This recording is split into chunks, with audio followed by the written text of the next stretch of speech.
Por quê? O complexo de Édipo, na verdade, é o quê? É a internalização da regra da proibição do incesto, que tem que ser feita por cada ser humano individualmente em seu desenvolvimento pessoal. Na verdade, do meu ponto de vista, e não é do Freud, é meu, a regra da proibição do incesto é a mãe de todas as regras, de todas as normas, de todas as leis. Ela é que cria a sociedade humana.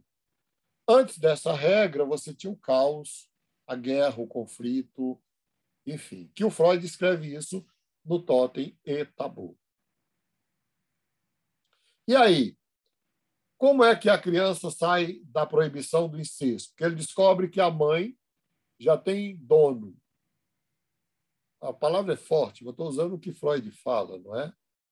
E que a filha, que a mulher, que o homem já tem mulher, e que a mulher já tem um homem. Isso exclui tanto o menino quanto a menina da relação. Daí porque eu sou fascinado quando eu estudo essas questões da psique em relação à construção, o desenvolvimento. Nada é mais profundo e didático, por exemplo, do que a porta do quarto fechada para as crianças. Elas precisam disso para criar a noção de limite de tempo, limite de espaço, limite do corpo, do público, do privado, do dentro, do fora.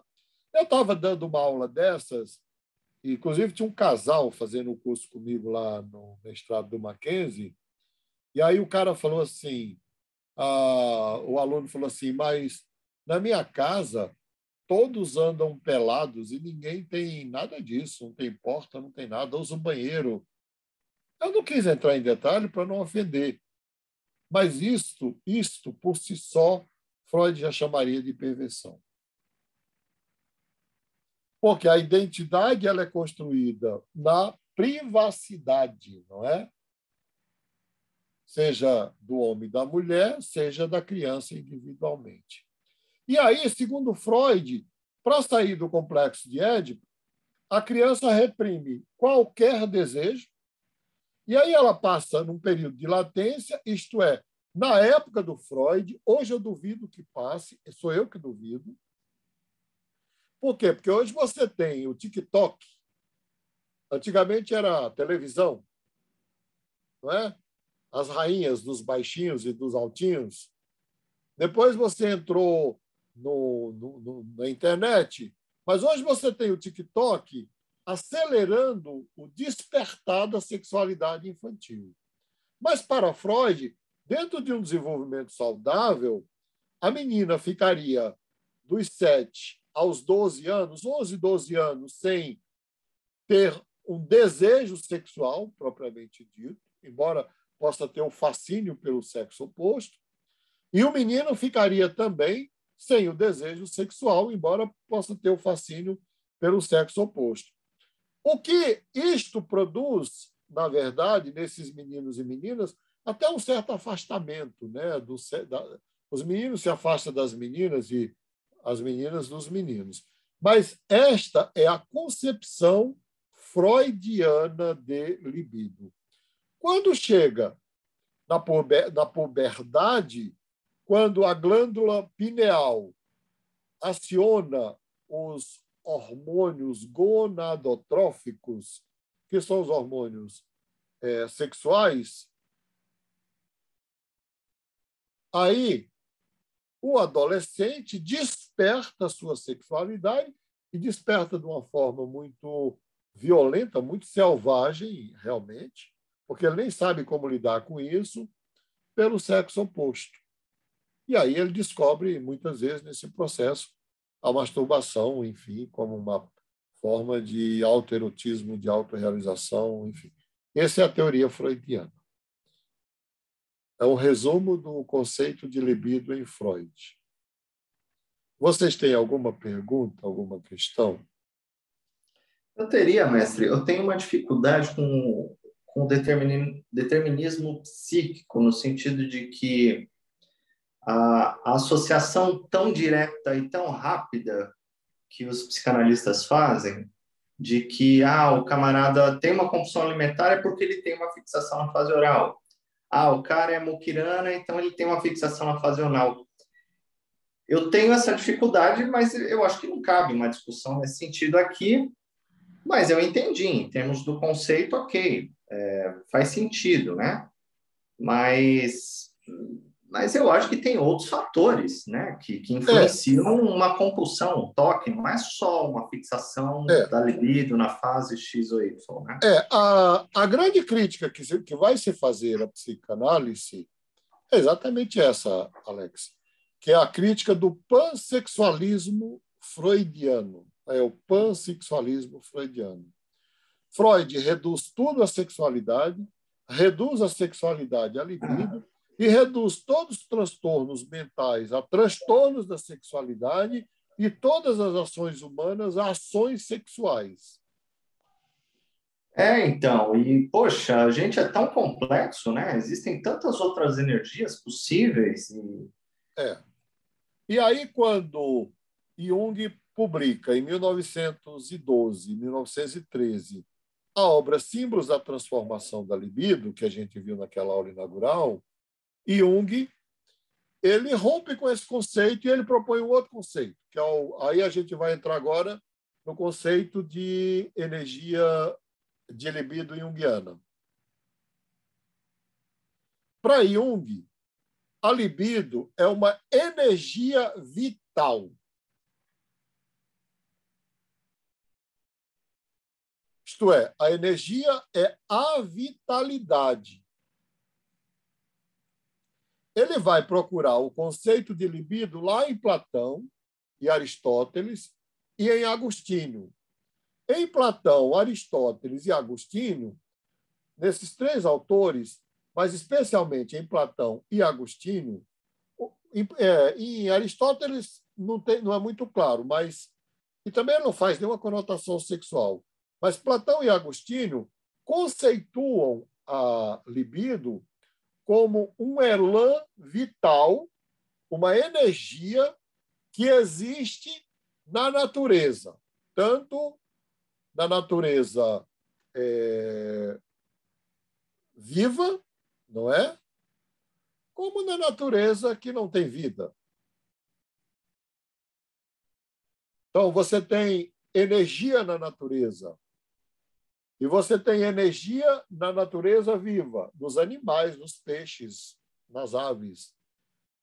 Para Platão e Agostinho, a libido é a expressão da energia que existe no organismo vivo.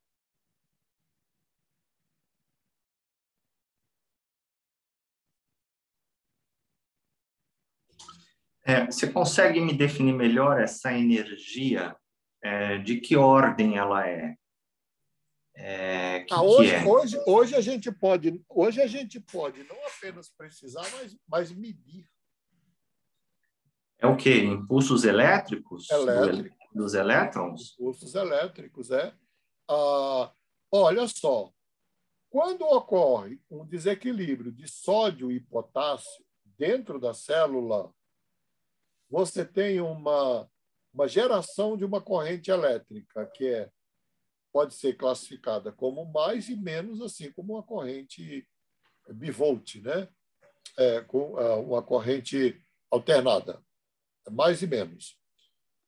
Todo o sistema nervoso central ele funciona à base de energia.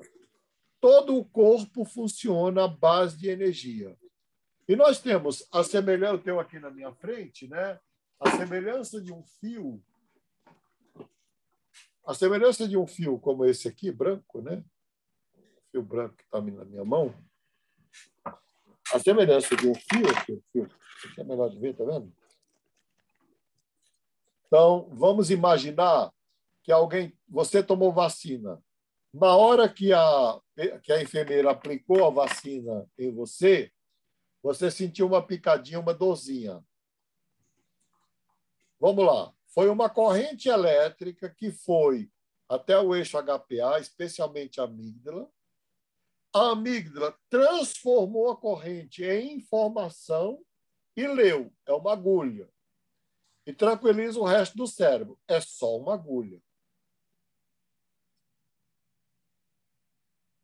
E a resposta vem em seguida. Em seguida, como é que é feito, como é que a resposta vem? É tanto que ela diz assim, pode ser que arda um pouquinho, não é? Por que pode arder um pouquinho? Porque o cérebro vai acionar as células do sistema imunológico para proteger aquele lugar que foi lesado. Então, novamente, ele transduz energia e informação. O sistema que vai é o sistema nervoso eferente. Não, é o sistema aferente e o que vem é o eferente. Então, um leva e o outro traz. É o mesmo circuito com duas funções diferentes. Mas essa energia, quando vocês fizeram um eletroencefalograma, o que o eletroencefalograma faz é medir a intensidade das ondas eletromagnéticas do seu cérebro, à semelhança de uma onda de rádio.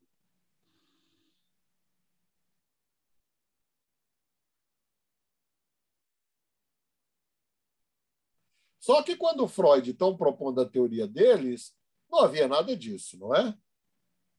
Não havia essa compreensão. Freud vai dizer que tudo é desejo sexual, pulsão sexual, e Jung vai dizer, não, é energia. Mas Jung vai mais além, que o primeiro teste psicológico desenvolvido pelos psicólogos no mundo foi o teste da livre associação verbal. Jung descobriu que, se você altera a emoção, você altera a corrente elétrica da mão.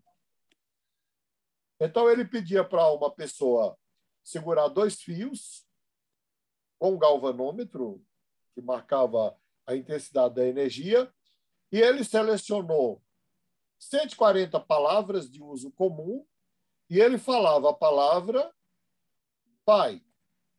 E aí pedia para a pessoa contar uma história sobre o pai, e ele observava 3 coisas.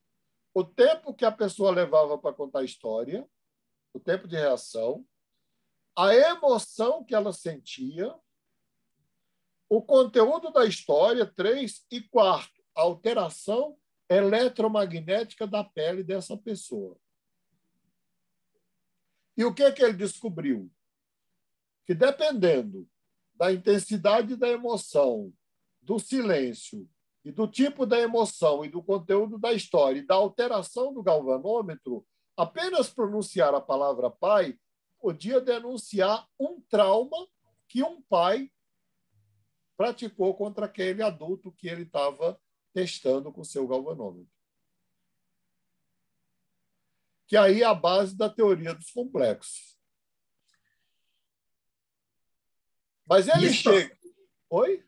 Perdão. Isso aí dá margem para futuras ou atuais comprovações científicas da veracidade e da efetividade da psicanálise. Sim, da teoria da teoria analítica. Da teoria analítica como um todo. E da psicanálise.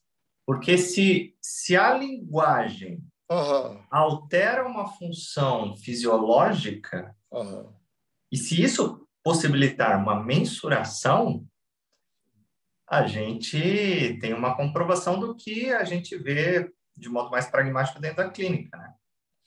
Sim, mas isso hoje não tem... A neurociência trabalha com isso, não tem dúvida mais sobre isso. Precisa falar isso para os chatos lá da faculdade. Quem são os chatos da faculdade, o pessoal? Não, eu digo o pessoal da psicologia baseada em evidências. Mas é que eles procuram evidências físicas e não existe também nem na área deles. No TCC também não existe isso. A estatística não é evidência. A gente pode discutir isso profundamente depois, porque, veja bem, eu tive uma empregada que ela era analfabeta. Na época, eu já estava com 20 anos de escolaridade. Pela estatística, ela tinha 10 anos de escolaridade. E ela nunca entrou numa escola. Se somasse eu e ela, dividido por 2, ela tinha 15 anos, 10 anos de escolaridade. Faz sentido. Porque é subjetivo, né? Como é que você vai mensurar a subjetividade? Mas aqui você mensura mesmo. O Jung já mensurava. Ele já, pela qualidade da emoção e a intensidade da corrente elétrica, ele olhava no olho e dizia: o que seu pai te fez? Me conta. E ele usava isso na clínica mesmo dele. Eu estava vendo uma série sobre isso do Christian Dunker, né? Ele tem uma série no YouTube sobre essas questões o quão confiável é a psicanálise e as críticas daqueles que seguem uma ciência mais positivista, né? Mais baseada nas ciências naturais, Sim, tal. sim. E ele relativiza tudo isso, né? E ele fala, olha, até as terapias cognitivistas, você tem lá, ele falou a mesma coisa que você falou agora, a questão da estatística, da subjetividade, como é que você mensura a subjetividade? A pessoa ficou melhor da depressão, baseado no quê? Baseado no relato dela? Pois é, e o Jung diz mais, espera aí. E quando você espera, o Jung fez um estudo exaustivo sobre jogo e sobre os sensitivos. Na verdade, existe uma frequência estatística. Aí vai longe, eu não vou fugir da aula aqui. Não, então volta. Vamos lá. Vamos lá. O resultado de um. Se você vai numa cartomante, a carta que ela vai levantar é também determinada pelo teu desejo de ter aquela carta. O resultado da frequência estatística depende do desejo do cientista. É terrível. É a tal da influência do observador, né? É isso, a influência. Por isso que Freud acreditava que havia neutralidade na ciência e Jung acreditava que não. Bacana. Não é? Bom, ainda aqui, né, no conceito dele, ele diz: propus que a energia vital, hipoteticamente admitida, fosse chamada de libido, tendo em vista o emprego que intencionamos fazer dela em psicologia, diferenciando assim de um conceito de energia universal. Então, o que existe a energia que existe no organismo vivo é a libido. No caso, no organismo humano, é a libido. Fazendo isso, não tenho a menor intenção de adiantar-me dos que trabalham no campo da bioenergética, mas ele já estava trabalhando no campo. Você sabe que um dos psicólogos, que é William Reich, dedicou-se totalmente a estudar exatamente a relação desta energia, só que ele ficou preso à sexualidade, com a forma de ser, a forma de agir. Mas hoje, o maior campo de estudo disso daqui hoje não é nem a doença mental, é a psicossomática.